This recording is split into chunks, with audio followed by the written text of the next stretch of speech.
First of all, thank you everyone for coming. We really appreciate you taking the trek here. I know a lot of people came from all over New York. So thank you. Also thank you to the Hudson River Museum for featuring us and for being so supportive. And of course, Alyssa, Corinta, thank you. And all of the artists that are here. I'd like to thank everyone that my wife just thanked, as well as my mom, dad, and my wife. And there are too many people to thank. So the Hudson River Museum, obviously Masha, the curators, thank you all.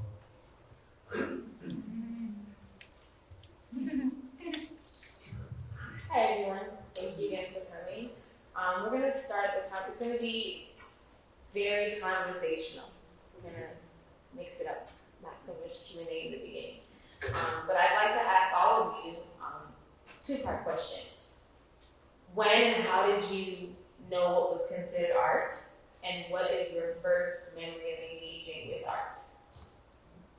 Anyone can go first. I think the artist. I can start. I don't know if I'm necessarily, I don't have the credentials to tell you what art is. But the first art I really remember was a David Hammond sculpture of a basketball hoop. And that was in my backyard. That was the first piece of art I really remember kind of sticking with me. I would say that the first piece of art I remember is in Colombian households, there's a common painting that everyone has of different Colombian or different instruments used in Colombian music that I feel like it's basically in every Colombian household. So I would say that's my first memory of a piece of art.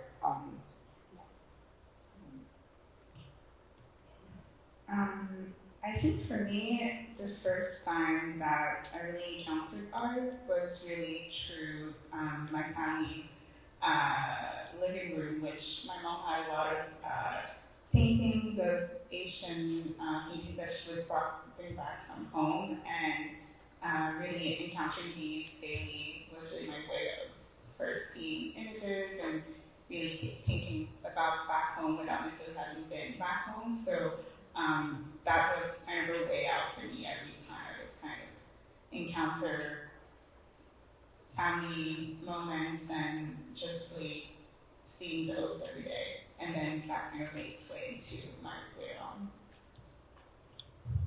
Yeah, my relationship to art's it's always changed.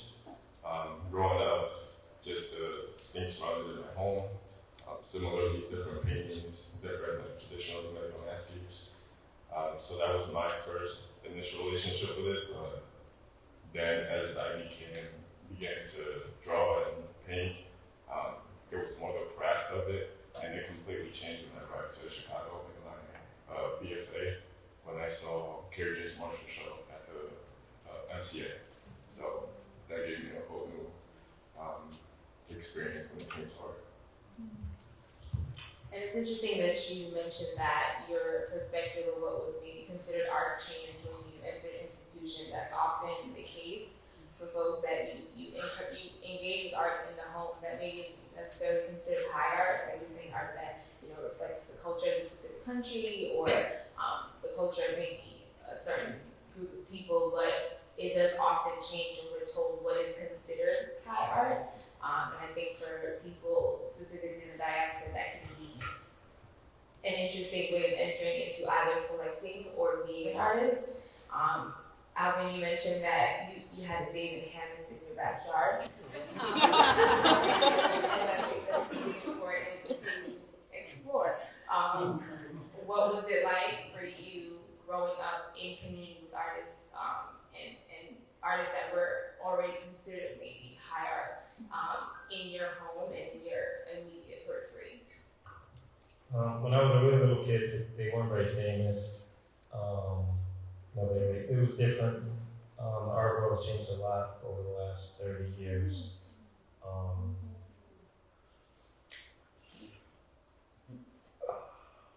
I'm sorry, having a debate moment. Pardon me, I love my wife's song. No, the question is for you. You were surrounded by art from a very young age. Maybe at the time they weren't famous, but those people have gone on to be very recognized in the art history. So my question is, what was it like growing up for you? Even if at the time you didn't understand that those people would become super famous, or that the work would become part of the canon. What was it like being not only around the art but also around the artists that were making them? Being around the art was very interesting because as a kid, I figured it was normal to have your house covered in art, and as I got older, I realized that wasn't the case at all. My dad always had a bunch of very strange friends.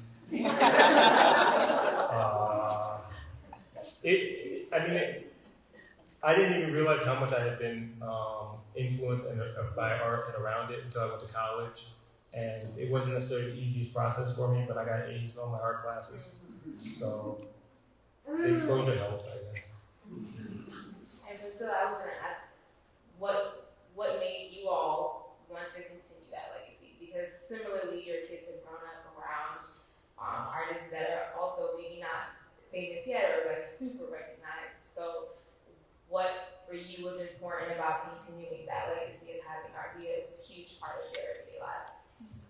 I would say initially, I don't think we went in thinking, intentionally, we are going to be collectors and this, as I think many people know, our first piece of art was a gift from our cousin Derek, a wedding gift, and it was beautiful. It's not here, and I remember when we were going to frame it, we didn't expect it to be so expensive at the time. And we were like, how are we going to pay for a gift? But then, thank you. Now we really appreciate it. So I think we put it up. We put it up and we lived with it, and we realized how empty the walls are without any art, how empty a house is without any art. And I think for us, so we decided that would be something we would do anytime that we would have a little bit of money. We would buy art, and then it just kind of became part of us and part of our home. Just coming back to our house and having it just becomes part of home. And we wanted our kids to have that.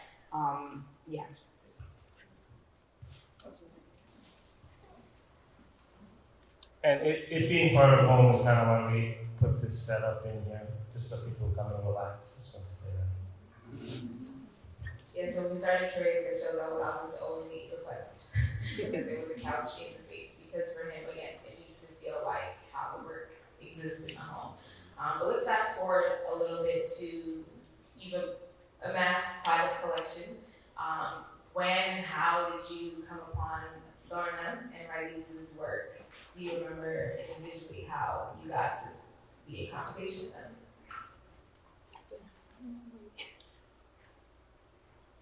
Maybe you found her work. Yeah, I do. Right, so I had a show last fall at Jenkins Johnson with Margarita and Yonkers. It was Or Sister Like None, and then at the after party, I got to meet you. Actually, Margarita put us in conversation, and then that's how we kind of started from there. Okay. Yes, I remember coming to Laurena's studio, and actually I hadn't been to that area because I grew up in the Heights, and I did go around Columbia University, but it had been years.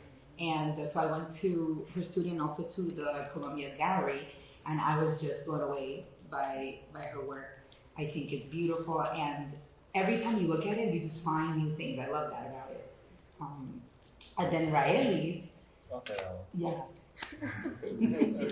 So this comes back to Derek. Derek actually helps us find a lot of our art. Derek, my dad, Derek sent an email, I believe it was, and it was some type of charity auction, and we had a portrait in it that just was striking and looked good.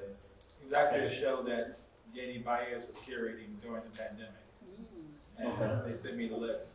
And I then, said, I'm buying a piece, you gotta get it. and then I got 3 of them.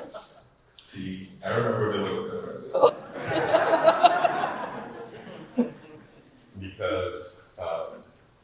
had met up with Anita Blancourt from Chicago, and she had been supporting my work for a long time while I was there in undergrad. And then it was during my first year at Colombia. We went to breakfast with your father, with DC, and then we went to see the Jordan Castillo show at the New Museum. So then a few days later, you gave me a call out of the blue, and I assumed it was through your father. I'm not sure. Okay. A few days later, you came out the house, and then you saw this. The art was a very small place, but actually it came from an email. And my dad didn't forward that to me.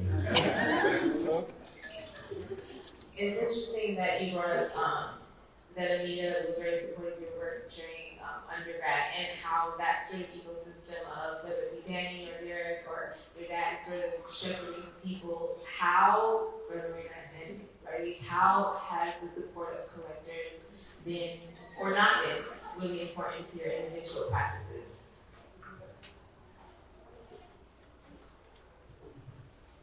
I think really collectors hold such a strong grounding in terms of really creating relationships and creating bridges for artists to really further their career, whether it is through introducing us to collections in terms of institutions or galleries, or really the network of people, of lovers, of art lovers that they already have around them.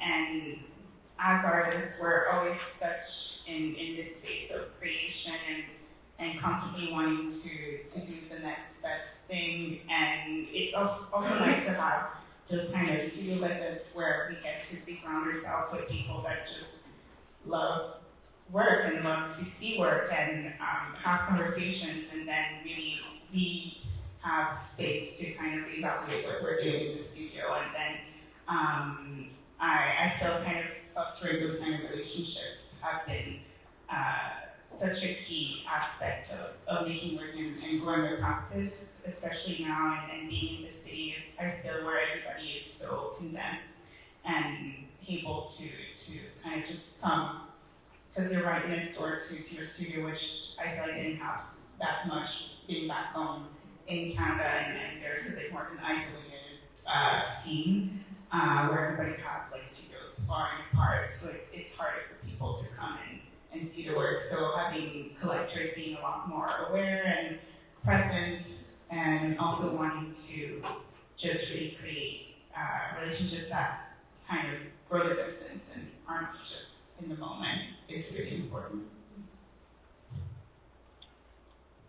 Yeah, each collector, you kind of have a different relationship with them, and some of them you don't have relationships to, and they just acquire something through a gallery. But others you get to know, and some of them become friends, and some of them become like family, and others become mentors. If you have a question when it comes to taxes, if you have a question when it comes to how to manage the business side of things, or introduce you to lawyers and things like that. So it's been across the board, but it's nice to be able to do life with you guys.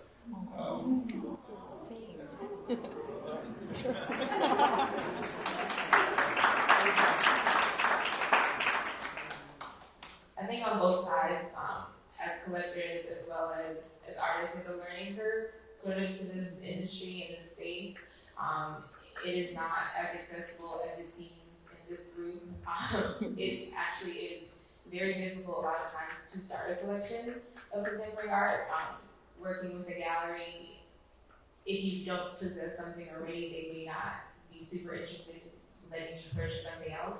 So all of you, how can you speak to maybe the barriers that exist for people, specifically people that look like you, in collecting art in this industry? Okay, well, it's actually very, very crazy how the art market works, and that you're supposed to have art before people will sell you art. So it's very, very, very bizarre, because the galleries want your art to be next to other people's art that's already famous. That way their art will look better, and it's the whole thing. But I would say, when you write an email to a gallery, do not be humble.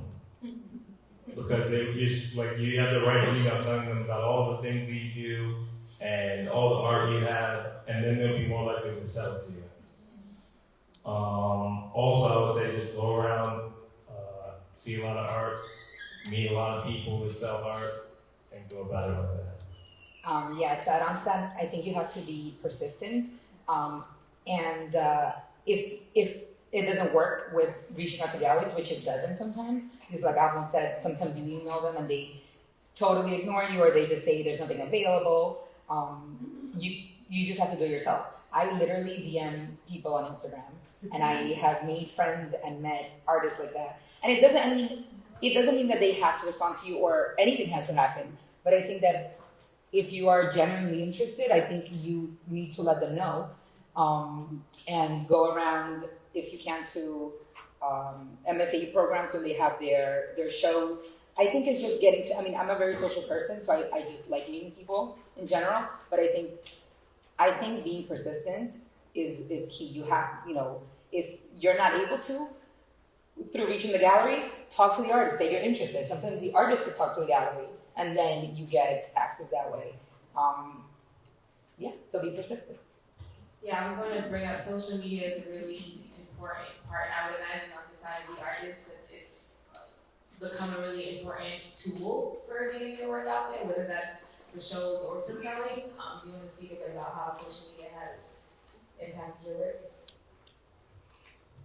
Yes, I think especially coming from, again, Ottawa, I think being able to be here was never really something that I could have envisioned even like 5 years ago. And seeing the power of platforms and power of Instagram, or just really having your work out there online really creates kind of a reach in ways that I think is really incredible, because people really have an eye or are really looking and are very attentive in ways that in the past wasn't really as accessible.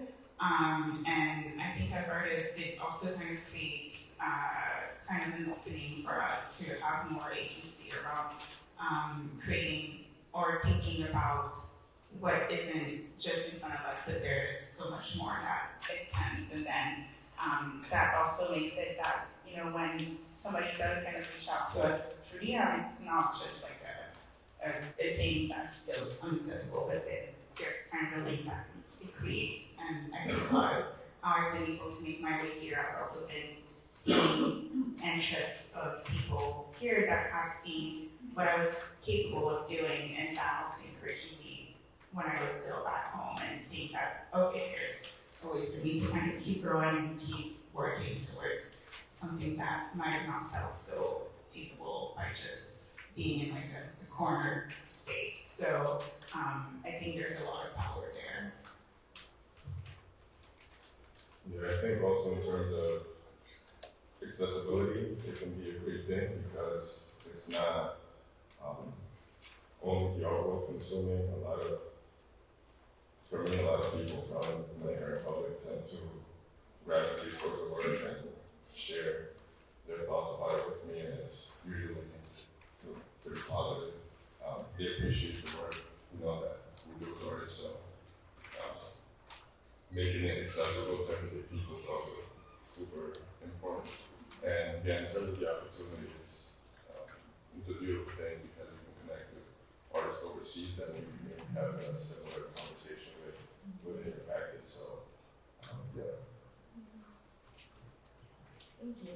That's a great pivot. So, Alvin and Priscilla, you both have moved to Colombia recently, somewhat part-time, and you're sort of exploring a new market in a lot of ways, as well as establishing a residency. Can you talk a little bit about what the experience of being collectors, being stewards of artists and their work has been like in a very different environment? It is, so the first artist I met, I saw on Google Maps. I don't even know. I wasn't looking for a gallery. I was going to immigration, but a gallery popped up. I know, a gallery popped up, and I was like, oh, I'm just gonna stop by, and it was actually just like a gated community. So I was like, oh. So I go in, and there's an artist, and she just made her own gallery. Like she put it on Google because there's not a lot of galleries in Cartagena. So, and she had her work there, and then I just started talking to her, and that's how I kind of got introduced to other artists there through her, because she went to the art school there and she's involved in the arts. So I got to know her, and then she would tell me about events, and then I met another artist that also worked at the university, and the same way that I guess I do it here, just by talking to people and then seeing where it goes. And then I also, we went to Bogota, which is the capital of Colombia, and that's where most galleries and museums are. And there I was connected to Arbo, I think through Danny. And from there, I met a lot of other people in the art world. And now we're like going to Arbo all the time in their events. Everyone should go to Arbo. It's in September, in case anyone wants to go to Colombia. But there's a lot less, there's a lot of art in Colombia just everywhere, in the streets, the way people are. There's a lot of music, theater, dance, but there's not a lot of necessarily paint, fine arts. So I think that is something that I am interested in seeing how, as we live there, maybe in the next 10 years, like we can help or contribute to that, to like a bigger art market, or people being seen as being, fine art.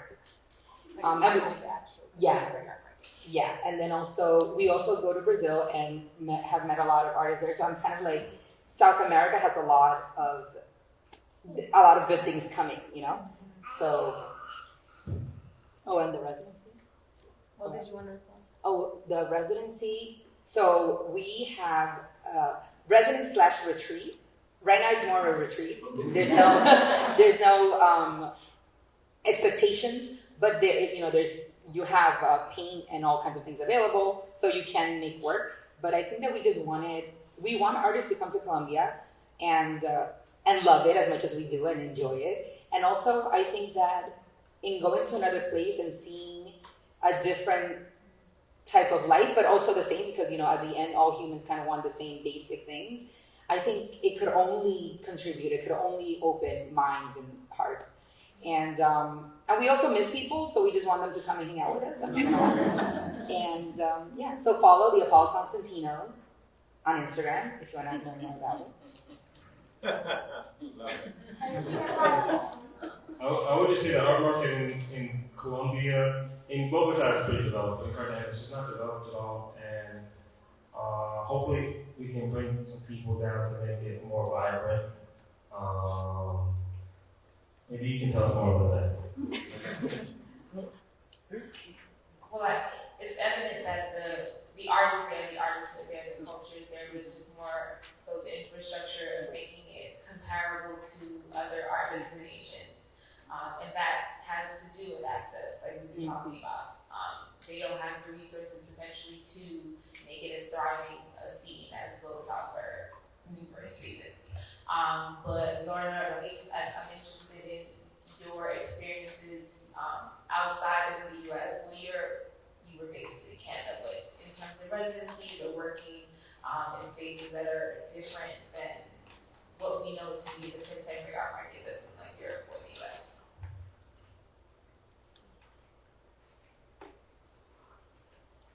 Yeah, I haven't done too many residencies. I was in one last year and another one in 2019, right before my MFA.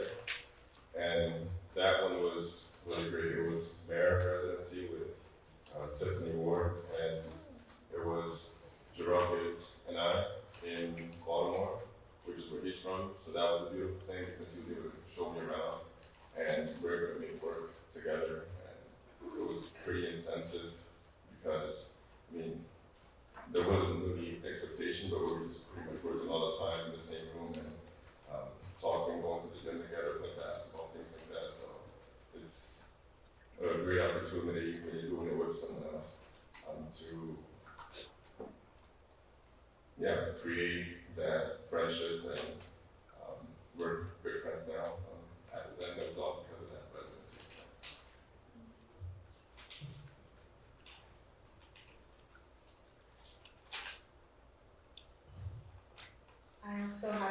done many residencies outside of the US. The last one I did was in Florida at the Atlantic Center for the Arts.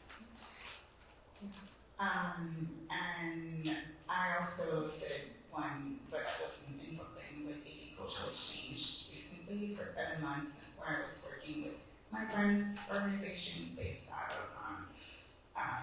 Brooklyn. So that was really the most recent that I've done. But I do in the future would like to, because of the nature of my work being really about geography and migration in spaces, and more time in other spaces, such as Brazil, where there's also so much history around maroons, Jamaica, Haiti as well, which is, of course, a space that's so central in my work as well. So travel is definitely something that I'm envisioning very soon. And in thinking about how maybe we can start conceiving of an art market, whether that be through collecting or residencies or otherwise that exist outside of these centers, I'm wondering if either of you are fostering relationships with artists that are excited about coming to the States, or that you are trying to maybe build out infrastructure for them down there. I'm just wondering if there are artists that you see or you have seen potential in, that there's just this next step of like getting them into the center. Yeah, so 2 of the artists that I met in Colombia, actually, so the Apollo was for people coming from the US, but then I also opened it to people in Colombia, because they don't have residencies, they don't have as much access, and like you were saying, a structure. So I definitely can see artists that have the potential to go abroad. And one of them actually just went to Paris and Spain to show while we were in conversation. And I can see, one of the things that I do is that when I do meet artists, I always tell them to send me their work, and then I send it to all my friends.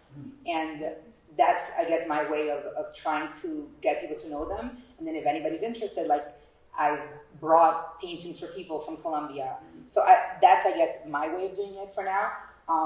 And using social media, kind of sharing them. And if anybody's interested, they always tell me. So that's something that I'm doing. I'd also say curators are more than welcome. So that's another way that can happen. That's an important point, that it isn't necessarily always about collecting or getting the work into someone's collection. That curators, like myself, do play a role in. You have to visit. Yes, I'll play a role in expanding the ecosystem that and the potential for artists, specifically artists that are not necessarily considered mainstream, or that their practices sort of exist outside of what's the term? Commercially viable. That is a term that comes up a lot on my side of things, specifically when I'm dealing with artists who are of the diaspora, that the subject matter that they're speaking about maybe isn't something that every collector base is terribly interested in interacting with and then purchasing. So that is why this show is like really special. It was really interesting to deal with so many artists who were speaking a lot of the same language and speaking very different languages at the same time, and seeing what that looks like in an institutional space. Both of you have expressed the desire for this show to really set a tone for like what can be for future generations of collectors, and I think that it's been really successful in seeing how people respond to both the variety but also the proximity to it. Like they can meet it. There's access there, right? They can understand a lot of the subject matter or a lot of what these artists are sort of dealing with, because they also see themselves a lot in the work. So I think that's a really important point about what you're doing, both in this show and with your work in Colombia individually and building out this collection. Did anyone else want to say anything else? I was going to open up for questions.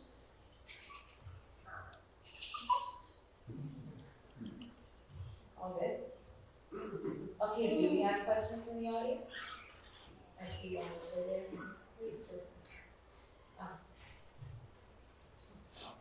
Yeah, I was actually wanting you to maybe even talk more about this question of the relationship between markets and infrastructure, and the relationship between collecting art markets and the possibility of developing infrastructures for artists that maybe don't depend on the vagaries of markets. So I spent a lot of time in Europe and say in Germany. Most of my friends who are artists do not depend on having people collect their work because they receive, they live basically on state funding.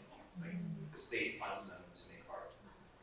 And we live in a very different culture with a different history where, especially funding for individual artists from the state, from the US government has been, basically nixed. So I'm wondering, like, as collectors, what do you see your role in terms of, I think the last point that you just made about, the non-commercially viable work, like, do you see yourselves playing a role in creating structures for artists whose work doesn't fall within the kind of market logics?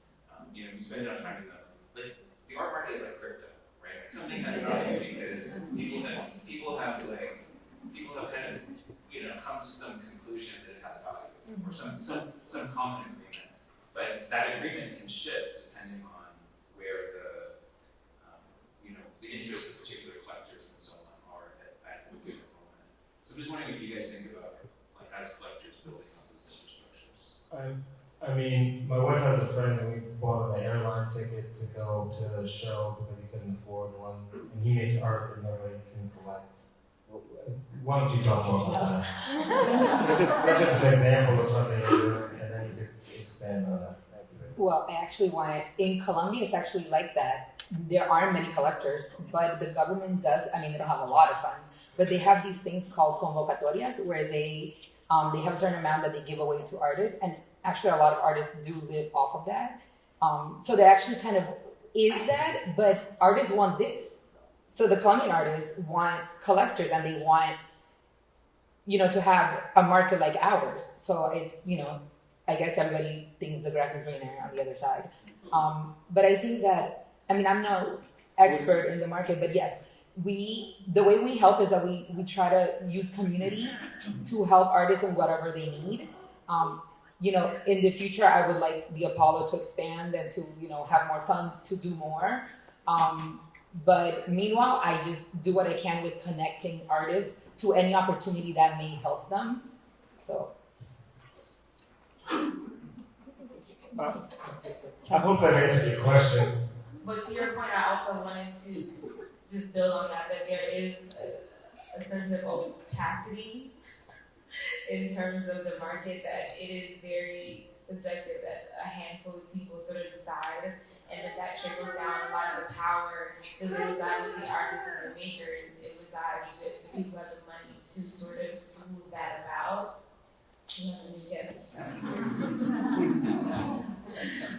So that is it. It's thinking about how to shift the power within this ecosystem, and I think that collectors play a really good part in that, in deciding who gets to be seen, who gets their work collected, and the more collectors who are willing to expand that, is the better off the market will be. That's sort of part of the solution, I suppose. Was there another question? Can you pass the mic? Oh, okay, let's move this one first. Hello. So my question is about platforms. So, unfortunately, AI is everywhere, which, side note, it's not even artificial intelligence. It's just anyways, that's another rant for another day. But a lot of these platforms now, under the umbrella of Meta or Twitter or X or whatever, they're now embedding these policies. Adobe is a big one. That's like, hey, if you use our software, if you use our platform, we have the right to scrub any material to put into our system. And of course, artists don't spend years and years developing their point of view just so that someone can make, I don't know, Obama with grills and 10 fingers on each hand. So I feel like, so my question is like, how do you, even though like social media has been such a great, and the internet in general has been a great equalizer, given the fact that there's this new technology that's going to disrupt the like inherent IP and like protections that we always assumed we would have, what moves do you see yourselves making as artists, but also everyone, what moves do you see yourselves making to kind of lock that down but still stay in touch with your audience?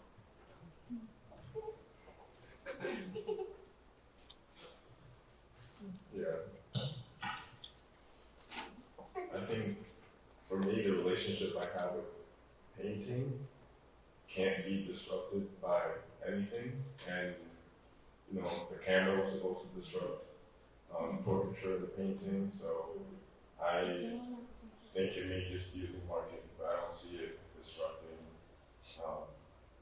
what's already here. It may change, but yeah, I think it'll sustain. Yeah, I was gonna say that, you know, I got that message where there's like, oh, if you don't want Instagram to use you, like, do the thing.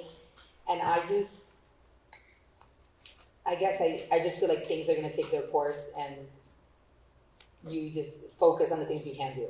So, and like Raelis was saying, I think that the special thing about the art that we enjoy and a lot of collectors do is the fact that it's like a physical, individual thing that is made, that is original. So I think that with AI, like I think people might have access to create all kinds of worlds and things, which is great for the people that want that. But I think, you know, even NFTs for me were not a draw because I want to look at something that someone made with their hands and like has like a physical thing, because for me that means something, you know? So yeah, I think the world will continue being, and I'm just here for now, so.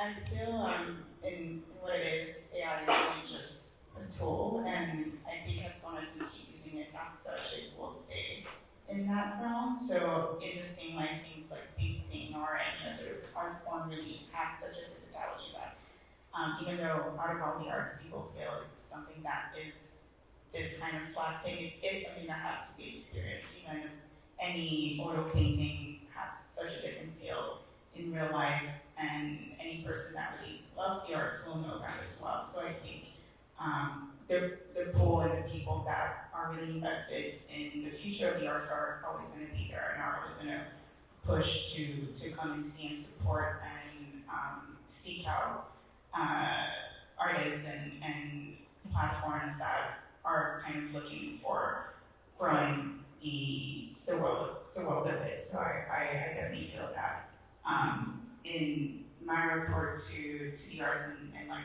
kind of like this growth towards AI or other ways, like I know that there is always going to be the right kind of audience to see what I'm doing, and as long as I keep fostering also the relationships that I have with the people around me, and also show up in community and keep those kind of reports, well, then I know that there's always going to be more, and that it doesn't not necessarily only exist within that world. And I think what you mentioned about it being a tool is really important. I think that there was a certain fear about like virtual viewing rooms, and like during COVID when you weren't able to go and see the art, I remember having a fear that we were going to pivot so hard into this virtual space that the museum going experience, the gallery going experience would really be lost on like a whole generation. But it has made it so that now there are tools that make it more accessible for folks who cannot go to see the work in person. And our sort of purview has been expanded with the ability to now view things that are not in the same room as us. Accessibility, like ADA, all of that really expanded through something that seemed a little bit scary at first. For someone who like makes shows and everyone's like, oh, I'm curating an online exhibition. I was like, it's not quite the same thing. And like it did seem very daunting at first, but it's actually expanded the ability to see and showcase art. So hopefully that's sort of where the AI thing goes as well. There was another question.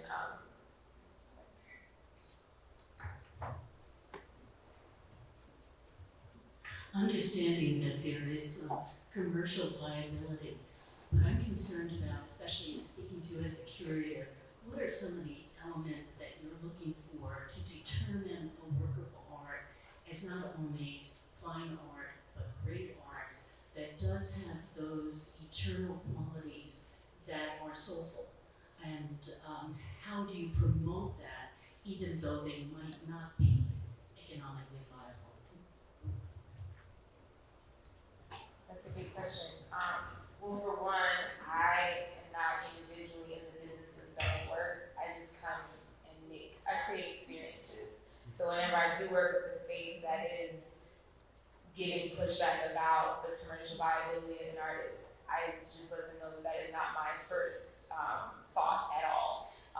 It is important that artists' work do get sold, they do get the dollars that they deserve, but in terms of how that impacts my curatorial practice, I try to keep that very separate.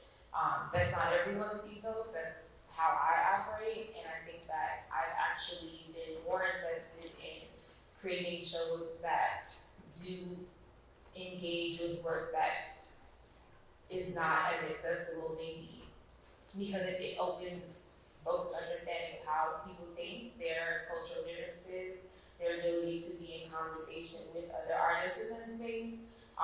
So I guess the short answer is that I really lean into maybe the uncomfortability of work sometimes and putting it in conversation with things that maybe are unexpected in an effort to have folks like really think. There's a lot of passive viewing, specifically in institutional spaces where you're sort of just walking through it like a park and not really considering each individual work that the artist and the person who put the show together has really taken the time to, make these connectors. And I lean into the uncomfortable way that maybe something that you're not necessarily expected to see or to view or to maybe read. Like when you see a work and it seems very surface level, like, oh, this is like a beautiful landscape. I remember we did the tour, Chris and I did the tour, and we got to learn his work, and it seems very like fantastical and beautiful, and it is, but the message behind it, the history that's sort of inherent to the work is actually quite dark. And I remember folks being a little bit uncomfortable on the tour because they had missed it. They didn't really spend time, they didn't have the opportunity to spend time with the work to see all those layers. And that's fine to be able to view a work and maybe not take away exactly what the artist intended, but making sure that the work is, like you said, it does have soul, it does have spirit, and the shows that are these, groupings of work actually leave folks with something, hopefully, either changed or impacted, if that makes sense. Thank you. And another question up there. I don't need to be Okay. This is for Priscila and Alvin. Firstly, I want to thank you for sharing your home with us. It's gorgeous. I'm curious how you differentiate there's so much beautiful work out there. How do you differentiate a piece of art that you love from a piece of art that you love and want to add to your collection?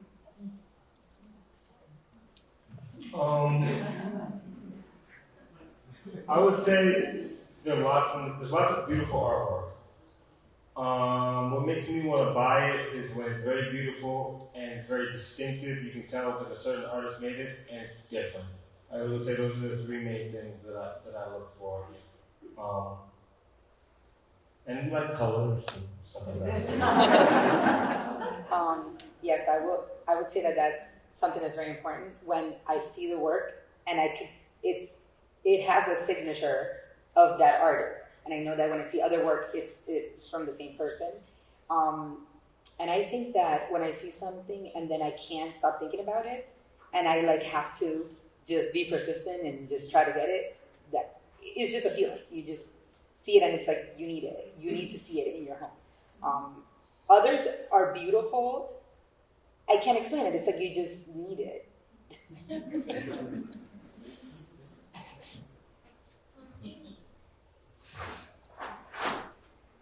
Good afternoon. This is phenomenal. I am not, and I know it's about one historian, so I was like, I'm just going to come nosy like Thank that. you. How have I been educated? and I work in a public school in northern Westchester. And as I'm sitting here, I'm just reflecting on my students and how they would benefit from just learning and seeing and feeling. And knowing that a lot of our students are new to the country, and as I hear what you're saying, or their stories. I'm upset that school's over, I'm glad school is over. But I would just like for them to be in this arena with you all as individuals of color and just seeing this. This is phenomenal. I would love to figure out a way for us to connect so that we can bring this to our schools and educate, because there's so many talents and pathways, and we lock our students in when there's so many other outlets. I look at you, you're talking basketball, but you're also an artist, and that's just great. So those are my 2 cents, and I would just love to have that connection happen, and also let our students know it can be a reality. Just make sure you talk to us after we're done. And I just wanted to mention, I was a teacher, a public school teacher for 8 years. I taught in the Bronx. So to me, it's very important. I mean, that's part of it, that growing up, I didn't see myself in the museums. And I mean, I still liked it. I still went to museums, and whenever I traveled, I collected things. Now looking back on it, I realize that's what I was doing. But I think it's important, and it's not, people say like, oh, but why, you only collect people of African descent, people of color. And I'm like, yeah, but in most museums, everyone is of one, European descent, and no one ever questioned that. And I don't necessarily, I see works that are abstract, that are figurative, and I love them, and then I don't even know who made them sometimes. And it happens to be a person of color. So there's probably a connection there because we have similar backgrounds and we have experienced similar things that, make you have a connection to it. And when I was a teacher, I took students to see art, and I really encouraged that part because I think arts in education is so important because it helps with ways of thinking and creativity that help you in life in general. Even if you don't become an artist, I think it's important to have those tools and to have your brain kind of work that way as well. Thank you. Thank you. Were there any other questions? Well, I'm here. That's my son. Is that a follow-up?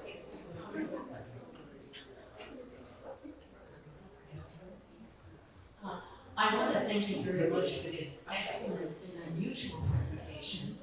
And I would really want to re-emphasize the comments of this person who made the statement that schools need this. And I'd like to make a recommendation that the film that the Hudson River Museum has done of your presentation be used by a video creator with the curator to come up with some kind of media that could be presented to schools, because what we heard was the ground up of supporting the artistic nature of individuals, which is so essential, especially when artificial intelligence is taking people away from their own soulful knowing of beauty and grandeur and wonder. So I think the Hudson River Museum, I would thank them for bringing together this exhibit, this seminar,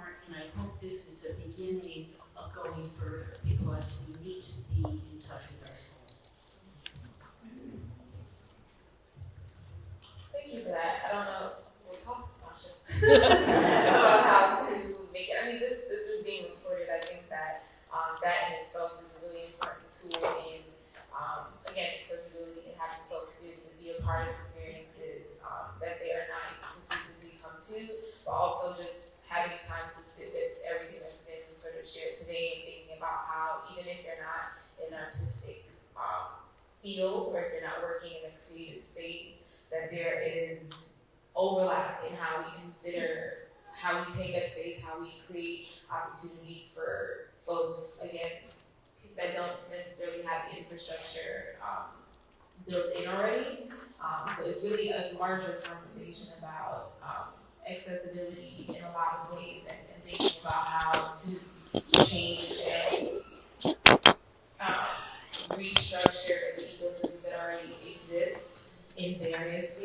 that there is a potential to have more like equitable and sustainable, I think, world in general. There's no further questions. I guess we're gonna wrap up. Thank you all. Oh, no more questions. Sorry. You're ready to mic Hi.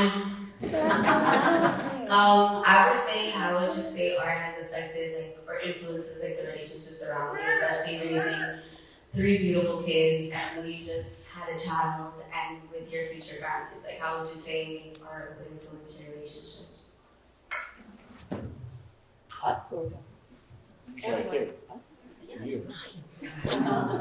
Well, I think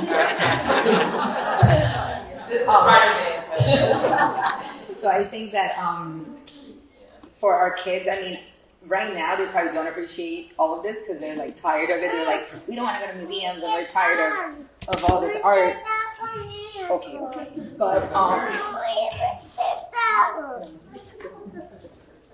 but I think it's very important for them to have art around them for the reasons I mentioned before about creativity and seeing themselves.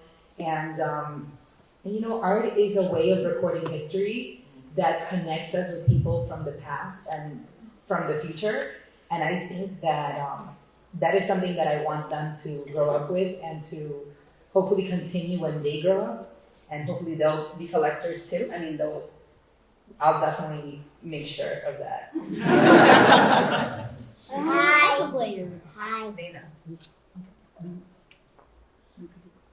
My wife's on that. Yeah, so for me, we just, we have a 5-month-old that I recognize. So, yeah, it's been a lot of processing about that specific question. And, I mean, it'll be around me, an artist, and a lot of my friends are artists, and, yeah, have to travel a lot for work and things like that, and be exciting to bring them along as well as much as I can. And, yeah, do I want them to be artists? I don't think so. I don't know.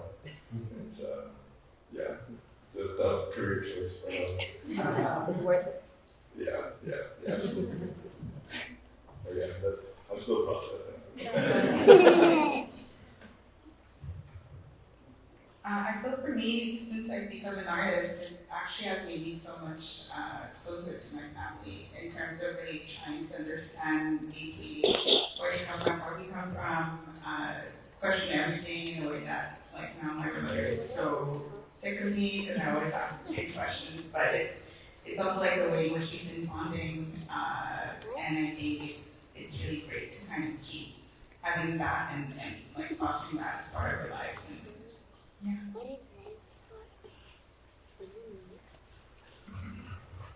Okay. I guess for me, I've always been very curious about how to be in this space. I think my family always thought that much, like this will probably be the route that she goes down. But I remember my mom actually coming to this opening and being like, this is what you're doing. Like I get it now. Because again, I think that there is also something to the work that's in the room that really sort of like made it click for her.